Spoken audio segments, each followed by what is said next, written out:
one of the things I say when I'm on stage is, it's very easy to think that like the grass is greener and I'm going to go off and I'm going to do this other thing.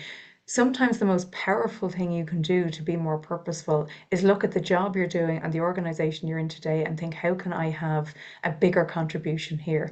And that doesn't mean necessarily that I'm have more success, more promotions, all of those things. How can I use the power of my situation? And this is something that I think we often miss. And when I look back at my previous career, I had so much more power than I was allowing myself to have. I had access to some of the biggest investors in the world. I worked for an organization that had loads of power. I would have considered myself a very confident person. I definitely was like, always pushing for the next promotion, the next thing that I wanted to take on. But did I use my power well to have greater impact in the world? Now I do that. I'm not sure that I did that well before. So like, purpose is not just about what we do, it's also about how we use our power and how we use the power of business. And I feel quite strongly about that because I've worked in it for so long. Business is a very powerful tool to affect change in the world.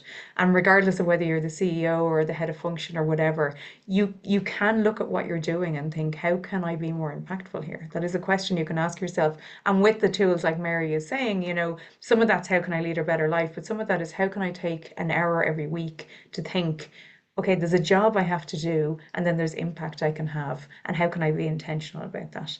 And that's much more powerful than some purpose statement that we write that we don't mean or we don't enact, if you like. But how can I look at the position and the power I have and do something meaningful with that?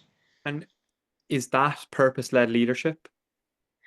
Purposeful leadership for me is how am I using my power within and my power and position to have a greater impact on myself, others, and society. If I was to define it, and it's real clarity on what you're here to do, it's real clarity on